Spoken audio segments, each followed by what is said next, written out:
अस्सलामुअलैकुम स्टूडेंट्स, मेरा नाम डॉक्टर शांति है और आज हम डिस्कस करने लगे हैं चैप्टर नंबर 1 बायोलॉजिकल मॉलिक्यूल्स का एक topic importance of water. Water most abundant component होता है लिविंग सेल्स के अंदर। इसकी अमाउंट वेरी करती है 70 to 90% तक। ये मीडियम ऑफ लाइफ होता है। तकरीबन लिविंग सेल्स के अंदर जितने भी रिएक्शन होते हैं वाटर की प्रेजेंस में होते हैं। ये काफ़ी बायोमॉलिक्यूल्स के अंदर जो भी बायोकेमिकल रिएक्शंस होते हैं उनके अंदर पार्टिसिपेट करता है। जैसे हाइड्रोलाइसिस हो गई, ये रॉ मटेरियल प्रोवाइड करता है during photosynthesis. Ability of water molecule ये के वेराइटी ऑफ रोल्स प्ले करता है। ये due to the importance in biological system, ये due to the chemistry of water molecules होते हैं कि वाटर की वो एबिलिटी जिससे वो वेराइटी ऑफ रोल्स प्ले करता है वो due to the chemistry of water molecules होता है। वाटर का केमिकल फार्मूला H2O होता है। इसका मतलब है कि 2 एटम्स ऑफ हाइड्रोजन ज्वाइन होते हैं 1 एटम ऑफ ऑक्सीजन के साथ। वाटर एक पोलर मॉलिक्यूल्स है। इट मीन्स इसके पास पार्शियल नेगेटिव चार्ज होता है ऑक्सीजन के ऊपर और पार्शियल पॉजिटिव चार्ज होता है हाइड्रोजन के ऊपर।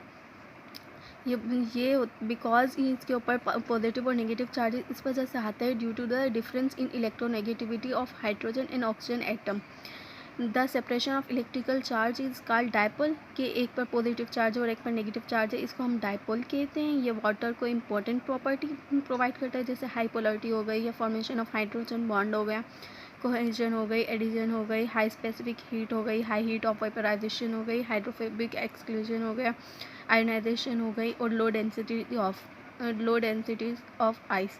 This property make it best solvent and cradle of life. जैसे यहाँ पर शो करवाया गया है कि एक ऑक्सीजन का एटम और 2 हाइड्रोजन के एटम एक दूसरे के साथ ज्वाइंट हुए होते हैं। ये हाइड्रोजन बॉन्डिंग होती है। अब हाइड्रोजन बॉन्ड क्या होता है? ये इंटरमॉलिक्यूलर फोर्स ऑफ अट्रैक्शन होती है। ये बिटवीन 2 मॉलिक्यूल्स के अंदर होती है जो कंटेन करते हैं। एक पार्शियल पॉजिटिव चार्ज होता है एक के अंदर और पार्शियल नेगेटिव चार्ज होता है वाटर के अंदर। ये 2 चार्जेस होते हैं, ये एक दूसरे जो नेगेटिव और पॉजिटिव हैं ये एक दूसरे को अट्रैक्ट करते हैं और इन दोनों के बीच में जो बॉन्ड बनता है इसे हम हाइड्रोजन बॉन्ड बोलते हैं। ये हाइड्रोजन बॉन्डिंग की वजह से इनके पास 2 मॉलिक्यूल्स की प्रॉपर्टीज़ होती हैं। फर्स्ट प्रॉपर्टी होती है कोहेजन या कोहेसिव फोर्स ऑफ अट्रैक्शन। ये अट्रैक्टिव फोर्स होती है, ये बिटवीन सिमिलर मॉलिक्यूल्स के अंदर पाई जाती है। Water due to polar nature of water molecules वो एक दूसरे को अट्रैक्ट करते हैं और हाइड्रोजन बॉन्ड बना के long chain of water molecules बनाते हैं जो हेल्प करती है इन्हें फ्रीली फ्लोइंग करने के अंदर। जैसे वाटर प्रोटोप्लाज्म के सेल के अंदर फ्लो करता है, ब्लड वेसल्स के अंदर फ्लो करता है और transporting fluid in the conducting tissues of plant के अंदर जो जाइलम हो गया, फ्लोम हो गया, उसके अंदर जो फ्लूइड होता है वो ट्रांसपोर्ट होता है बिकॉज ड्यू टू कोहेजन या कोहेसिव फोर्स ऑफ अट्रैक्शन की वजह से। सेकेंड नंबर पर हमारे पास आती है एडहेसिव फोर्स ऑफ अट्रैक्शन या एडिशन हम इसे कहते हैं। ये अट्रैक्टिव फोर्स होती है बट ये डिसिमिलर मॉलिक्यूल्स के अंदर पाई जाती है। Due to polar nature of molecules water के मॉलिक्यूल्स अट्रैक्ट करते हैं चार्ज मॉलिक्यूल्स को।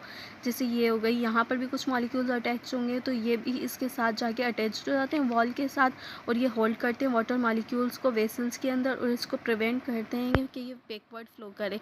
जैसे यहाँ पर है, ये बिटवीन सिमिलर मॉलिक्यूल्स के बीच में जो फोर्स है ये कोहेजन फोर्स है और ये जो डिसिमिलर मॉलिक्यूल्स के बीच में ये वॉल के मॉलिक्यूल्स के और ये इसके अपने वाटर के मॉलिक्यूल्स के बीच में जो फोर्स ऑफ अट्रैक्शन